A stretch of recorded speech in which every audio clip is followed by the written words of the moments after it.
Olá, estamos de volta e desta vez eu vou responder aí a uma pergunta que o Paulo Bento fez nos comentários do vídeo anterior sobre o Apocalipse de Paulo.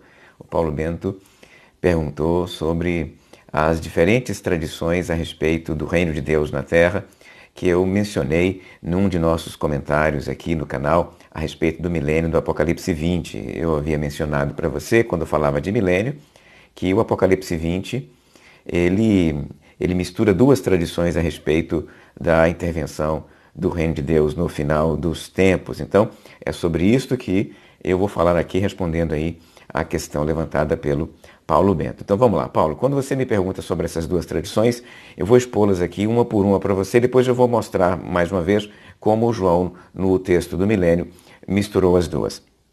A tradição mais antiga imaginava que o reino de Deus iria se dar na terra. Os judeus entendiam que quando Deus trouxesse o seu reino, quando ele promovesse a chegada do reino de Deus na terra, este reino seria caracterizado por prosperidade material, por felicidade na terra, por tranquilidade na terra, e essas coisas todas na terra para a eternidade, na terra, um reino de Deus na terra. Então esse conceito é de que Deus iria transformar a terra, o mundo material, o mundo dentro da história, para que os judeus então, para que o povo de Deus então pudesse viver bem na terra. Uma outra tradição, entretanto, veio um pouco depois, e essa tradição pode ser testemunhada em especial pelo livro de Daniel, que entendeu que quando o reino de Deus viesse, ele iria descontinuar a história. Você deve se lembrar que quando Daniel fala sobre o final dos tempos, ele pensa numa realidade transcendental. Quando o reino de Deus se manifestar, ele termina com a história. Esse reino, então, é de caráter transcendental. Os santos vão brilhar como estrelas no firmamento, são estes os termos de Daniel.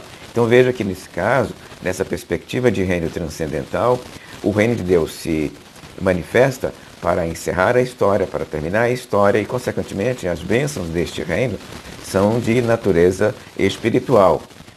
A vida no reino transcendental consequentemente, completamente espiritual. Tá? Então, você tem até aí duas tradições, duas correntes que se manifestaram entre os judeus, uma imaginando o reino de Deus material e a outra imaginando o reino de Deus espiritual. Pois bem, você tem textos judaicos que falam já na mistura das duas tradições. Você tem, por exemplo, aí a versão do quarto Esdras, que é um apocalipse judaico, que entendeu que o reino de Deus iria se dar durante um tempo na terra e depois fora da terra. Né? Então, você tem então antecedentes da perspectiva milenar de João. O quarto Esdras é um desses textos, o Apocalipse de Baruque é um desses textos, quando Deus manifesta um reino provisoriamente na terra e depois numa nova realidade, uma realidade transcendental.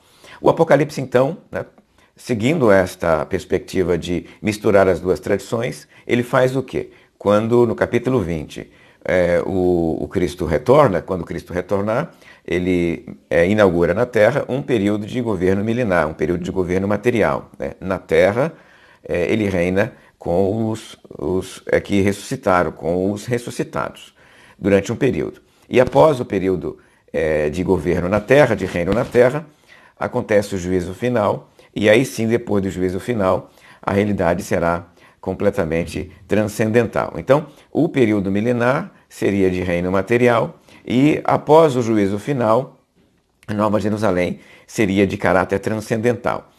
Quando o juízo final se manifesta, ou seja, após o governo de Cristo na Terra, no momento do juízo final, termina a história. Termina o mundo material, porque a Nova Jerusalém tem caráter transcendental, tem elementos transcendental. Na Nova Jerusalém não tem tempo, na Nova Jerusalém Deus habita com o povo dele, não tem mais nenhuma das questões ligadas aí ao mundo material, né? Sem passar de tempo pela eternidade no mundo transcendental com o próprio Deus. E nesse caso, durante esse período de governo milenar de Cristo na Terra, aí sim, mundo material. Na perspectiva do Apocalipse, então, o milênio teria esse caráter material. O reino de Deus manifesta na terra as bênçãos esperadas, como paz, a prosperidade, a saúde, a felicidade, a tranquilidade, o governo, a justiça, todos esses elementos dentro da história, né? Então, na perspectiva do Apocalipse, capítulo 20, então, era preciso que houvesse um governo de Cristo na terra, para depois haver um governo de Deus fora da história, no caso, na Nova Jerusalém, né?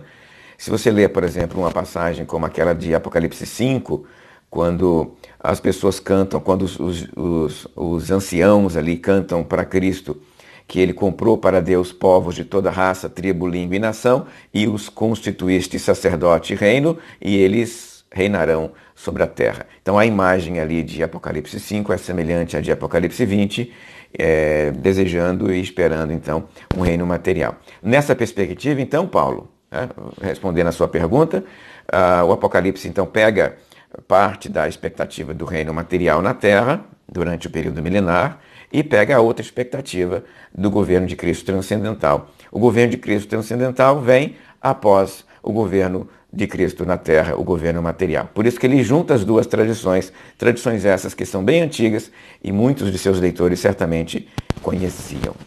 Nós vamos parar por aqui. Eu peço a você, então, para compartilhar esse vídeo com seus amigos. Se você tem alguma outra pergunta como o Paulo, pode escrever aí embaixo e eu, numa oportunidade, vou tentar responder para você. Vamos poder continuar conversando. Coloque seus comentários, coloque o seu joinha, se inscreva no canal se você não é inscrito e eu me encontro com você numa próxima oportunidade. Até lá, se Deus quiser.